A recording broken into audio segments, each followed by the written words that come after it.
तो अब ये पूरे विश्व में फैलेगा और सबको चाह है भगवान की। अब भूल में चाहे कोई कितनी गलती कर रहा है उस काम को अच्छा मान रहे। कोई कसाई है, बकरे काटे, गाय काटे, भैंस काटे, तो वो भी नहीं मान रहा है, ठीक है दादा करे था, परदादा कर यही काम कर रहा था और पिताजी भी यही कर रहे थे, कोई नो प्रॉब्लम। अब कोई शराबी है, शराब पी के उसी को अच्छा मान रहा है। कोई रिश्वत लेता है, बड़ा अधिकारी बनकर बड़ा आनंद मान रहा है। जब उसको ज्ञान होगा ये जहर दिखाई देगा और छुए भी नहीं का। ऐसे क्रम फोड़े, फिर कैंसर हो जा, टांग कट जा, अंधा हो जा, अगले जन्म में फिर कुत्ते गधे सूअर बनकर कहाँ घूम रहे होंगे। तो हमने केवल अपने इस वर्तमान की चिंता है और परमात्मा ने आपके भविष्य की घनी चिंता है। श्रीमद् भगवत गीता अध्याय नंबर 4 के श्लोक नंबर 32 में भी इसका प्रमाण है। गीता ज्ञानदाता कहता है कि अर्जुन, मैंने अभी आपको जो 25 से लेकर 30 तक आपको जो ज्ञान बताया कि कोई तो देवताओं की पूजा करके निश्चिंत है, कोई केवल व्रत उपवास रखता है, कोई योग अभ्यास ही करता है, कोई स्वाध्याय करके ही अपना मोक्ष मान रहा है, और कोई अहिंसावादी तीक्ष्ण व्रतों को ही करके ये समझ रहा है मैं मोक्ष प्राप्त करूंगा। जैसे मुंह पर पट्टी बांध कर नंगे पैरों घूमना, जैसे ये जैनी घूमा करते हैं। तो परमात्मा ने फिर गीता ज्ञानदाता कहता है कि ये सब अपनी अपनी साधनाओं को पापनाशक जानते हैं, यानी पापनाश होंगे तो मोक्ष होगा। सभी इसलिए कर रहे हैं कि जो साधना जो भी कोई कर रहा है उसने बढ़िया मान रहा है, सही मान रहा है, नहीं तो उसको पता लग जाएगी दिशा गलत है तुरंत छोड़ देगा। तो वो सब अपनी अपनी साधनाओं को पापनाशक जानते हैं, यानी सही मान रहे हैं। लेकिन चौथे अध्याय के 32वें श्लोक में कहा कि अर्जुन, इन यज्ञों यानी धार्मिक अनुष्ठानों की जानकारी परमात्मा ने अपने मुख कमल से बोली है, उसमें विस्तार से कही गई है, उसको सूक्ष्म वेद तत्व ज्ञान कहते हैं। उसको जानने के बाद तो सभी पाप कर्मों से मुक्त होगा। चौथे अध्याय के 33वें श्लोक में कहा है कि अर्जुन, इस द्रव्य में यज्ञ की अपेक्षा ज्ञान यज्ञ श्रेष्ठ है।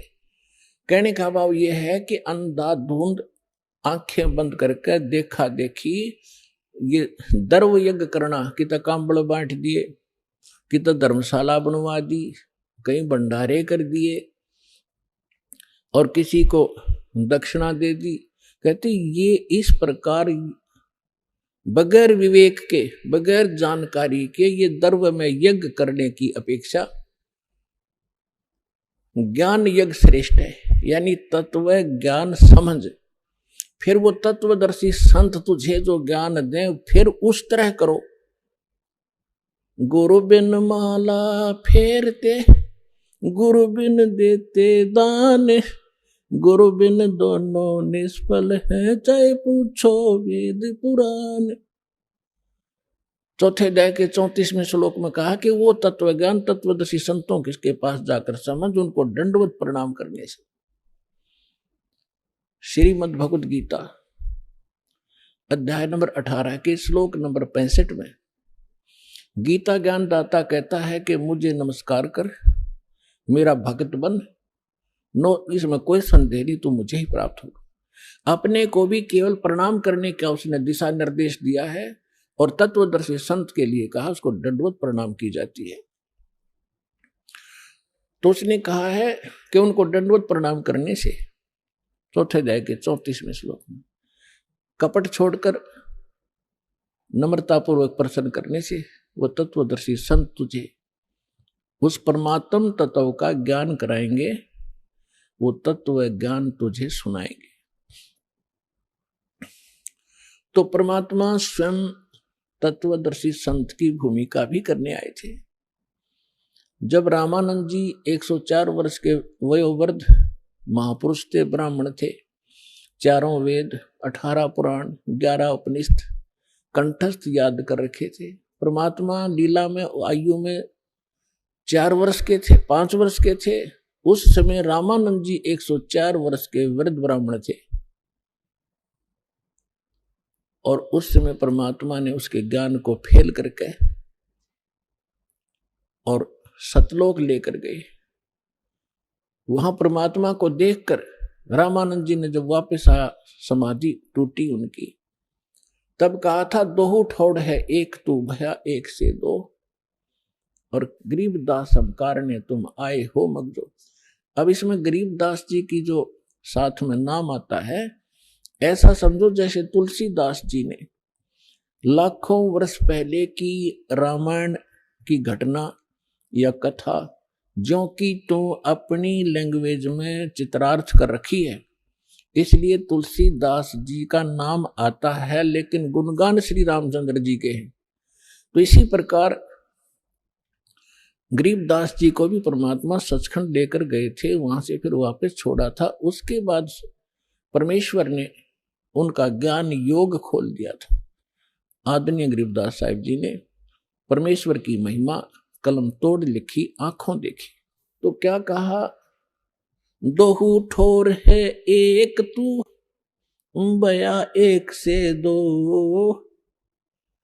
गरीबदास हम कारणे तुम आए हो मगजो। रामानंद जी कह रहे हैं, गरीबदास जी बता रहे, तुम साहेब तुम संत हो, तुम सतगुरु तुम हंस, गरीबदास तेरे रूप बिना और न दूजा अंश।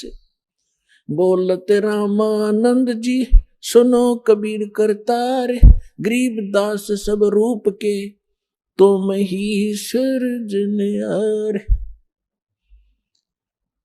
तुम साहेब तुम संत हो, तुम सतगुरु तुम हंस।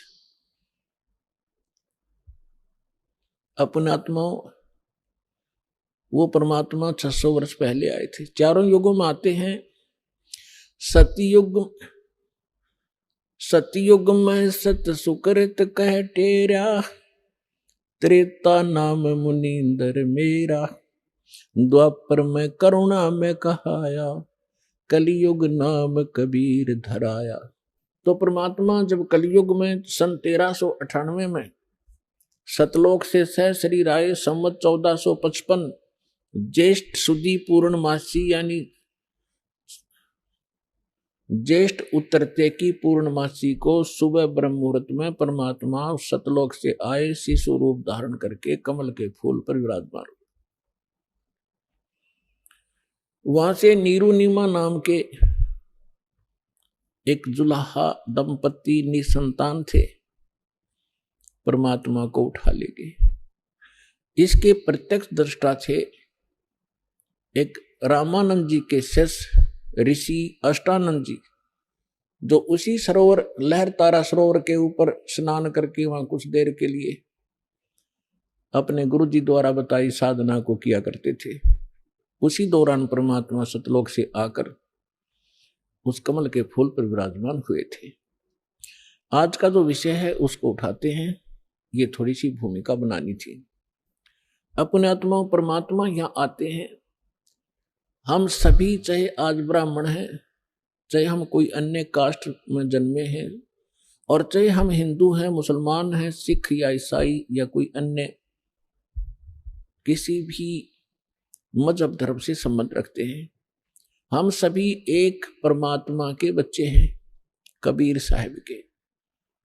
चाहे कोई चींटी है, हाथी है, मच्छर है, माखी है, कुत्ता है, गधा है, सुअर है, ये सभी उस परमात्मा के बच्चे हैं।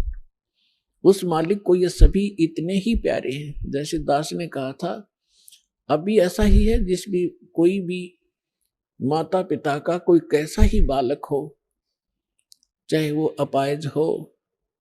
दास ने देखा कि एक जन्मजात एक बच्चा ऐसा था, बिल्कुल हाथ भी टेढ़े, मुंह भी बांगा, लाल पड़े, ना बोल पावे। उसकी माँ और उसके पिता उसको इतना प्यार करते थे, उसको उसकी लाल पूछा करती थी उसकी माँ बुरी तरह, फिर मुंह धो के अच्छे से लाड करती थी, जबकि वो 12-13 साल का उस पर पड़ा रहता था चारपाई पे। तो पुण्यात्माओं, हम उस परम पिता के बच्चे हैं।